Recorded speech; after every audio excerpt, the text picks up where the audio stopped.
C. Look-through earnings. When one company owns part of another company, appropriate accounting procedures pertaining to that ownership interest must be selected from one of three major categories. The percentage of voting stock that is owned, in large part, determines which category of accounting principles should be utilized. Generally accepted accounting principles require, subject to exemptions naturally, full consolidation of sales, expenses, taxes, and earnings of business holdings more than 50% owned. Blue chip stamps, 60% owned by Berkshire Hathaway Incorporated, falls into this category. Therefore, all blue chip income and expense items are included in full in Berkshire's consolidated statement of earnings, with the 40% ownership interest of others in blue chip's net earnings reflected in the statement as a deduction for minority interest. Full inclusion of underlying earnings from another class of holdings, companies owned 20 to 50%, usually called investees, also normally occurs.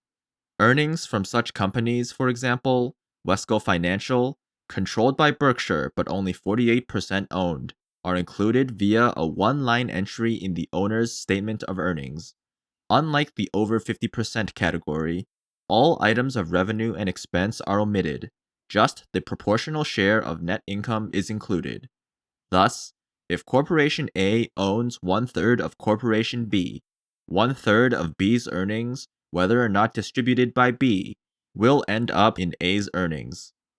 There are some modifications, both in this and the over 50% category, for intercorporate taxes and purchase price adjustments, the explanation of which we will save for a later day. We know you can hardly wait. Finally, come holdings representing less than 20% ownership of another corporation's voting securities. In these cases, accounting rules dictate that the owning companies include in their earnings only dividends received from such holdings. Undistributed earnings are ignored.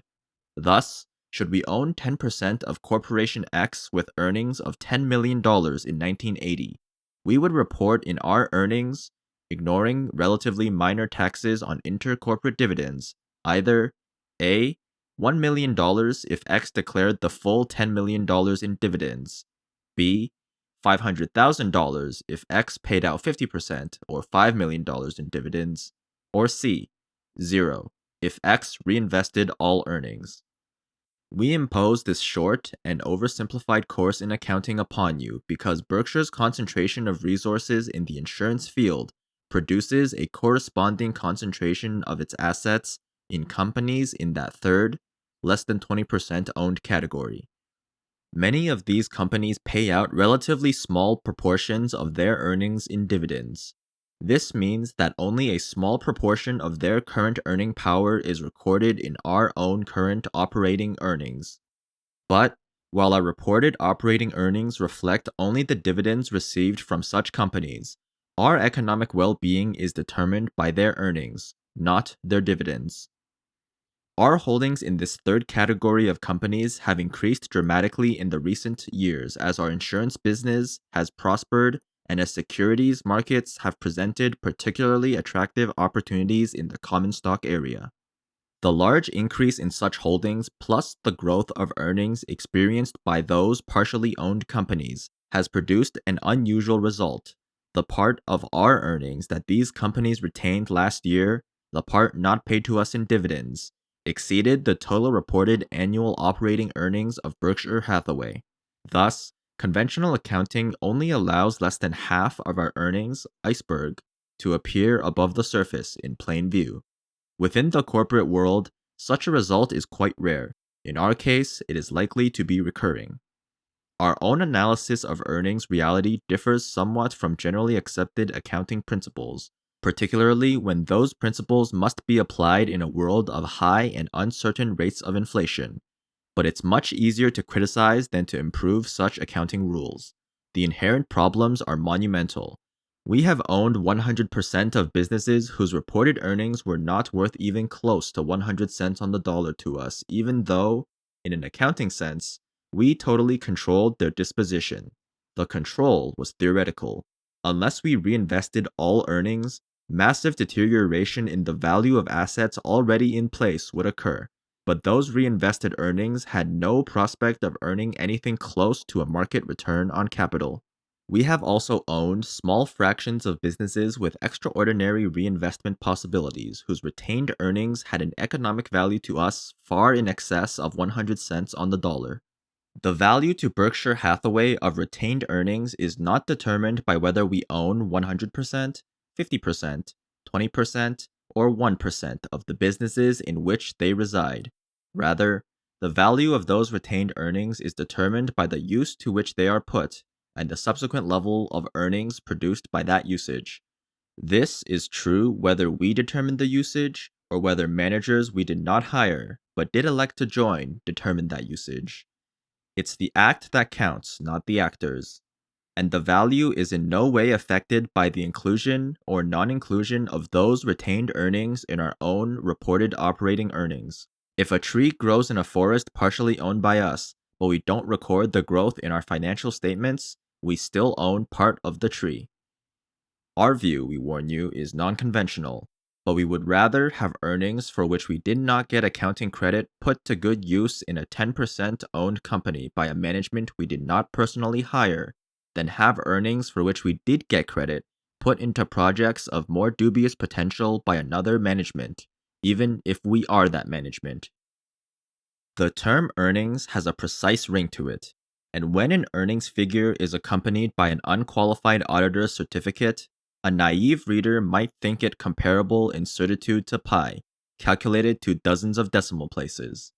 In reality, however, earnings can be as pliable as putty when a charlatan heads the company reporting them. Eventually, truth will surface, but in the meantime, a lot of money can change hands. Indeed, some important American fortunes have been created by the monetization of accounting mirages. Berkshire's own reported earnings are misleading in a different but important way.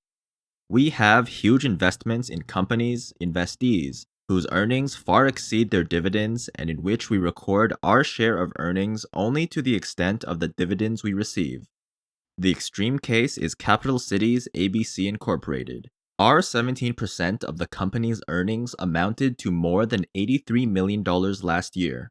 Yet, only about $530,000, $600,000 of dividends it pays less some $70,000 of tax, is counted in Berkshire's GAAP earnings.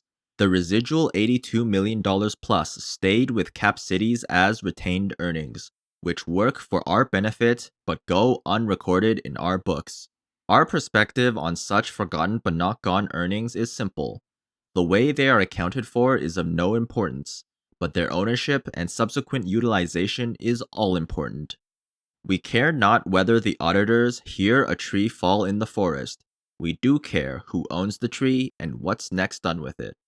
When Coca-Cola uses retained earnings to repurchase its shares, the company increases our percentage ownership in what I regard to be the most valuable franchise in the world. Coke also, of course, uses retained earnings in many other value-enhancing ways. Instead of repurchasing stock, Coca-Cola could pay those funds to us in dividends, which we could then use to purchase more Coke shares. That would be a less efficient scenario because of taxes we would pay on dividend income. We would not be able to increase our proportionate ownership to the degree that Coke can, acting for us. If this less efficient procedure were followed, however, Berkshire would report far greater earnings. I believe the best way to think about our earnings is in terms of look-through results, calculated as follows. Take $250 million, which is roughly our share of the 1990 operating earnings retained by our investees. Subtract $30 million for the incremental taxes we would have owed had that $250 million been paid to us in dividends, and add the remainder, $220 million, to our reported operating earnings of $371 million. Thus, our 1990 look-through earnings were about $590 million. In our view, the value to all owners of the retained earnings of a business enterprise is determined by the effectiveness with which those earnings are used and not by the size of one's ownership percentage. If you have owned 0.1 of 1% of Berkshire during the past decade, you have benefited economically in full measure from your share of our retained earnings. No matter what your accounting system, proportionately, you have done just as well as if you had owned the magic 20%. But if you had owned 100% of a great many capital intensive businesses during the decade, retained earnings that were credited fully and with painstaking precision to you under standard accounting methods have resulted in minor or zero economic value. This is not a criticism of accounting procedures. We would not like to have the job of designing a better system. It's simply to say that managers and investors alike must understand that accounting numbers are the beginning, not the end, of business valuation. In most corporations, less than 20% ownership positions are unimportant, perhaps in part because they prevent maximization of cherished reported earnings. And the distinction between accounting and economic results we have just discussed matters little. But in our own case, such positions are of very large and growing importance. Their magnitude, we believe, is what makes our reported operating earnings figure of limited significance. Within the gigantic auction arena composed of the entire array of major American corporations, it is our job to select businesses with economic characteristics allowing each dollar of retained earnings to be translated eventually into at least a dollar of market value. Despite a lot of mistakes, we have so far achieved this goal. In doing so, we have been greatly assisted by Arthur Okун's patron saint for economists, Saint Offset. In some cases, that is, retained earnings attributable to our ownership position have had insignificant or even negative impact on market value, while in other major positions, a dollar retained by an investee corporation has been translated into $2 or more of market value. To date, our corporate overachievers have more than offset the laggards. If we can continue this record, it will validate our efforts to maximize economic earnings, regardless of the impact upon accounting earnings. We also believe that investors can benefit by focusing on their own look-through earnings.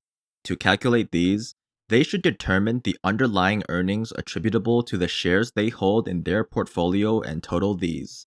The goal of each investor should be to create a portfolio, in effect, a company, that will deliver him or her the highest possible look-through earnings a decade or so from now. An approach of this kind will force the investor to think about long-term business prospects rather than short-term stock market prospects, a perspective likely to improve results. It's true, of course, that in the long run, the scoreboard for investment decisions is market price, but prices will be determined by future earnings. In investing, just as in baseball, to put runs on the scoreboard, one must watch the playing field, not the scoreboard. The primary test of managerial economic performance is the achievement of a high earnings rate on equity capital employed, without undue leverage, accounting gimmickry, or etc., and not the achievement of consistent gains in earnings per share. In our view, many businesses would be better understood by their shareholder owners, as well as the general public, if managements and financial analysts modified the primary emphasis they place upon earnings per share and upon yearly changes in that figure.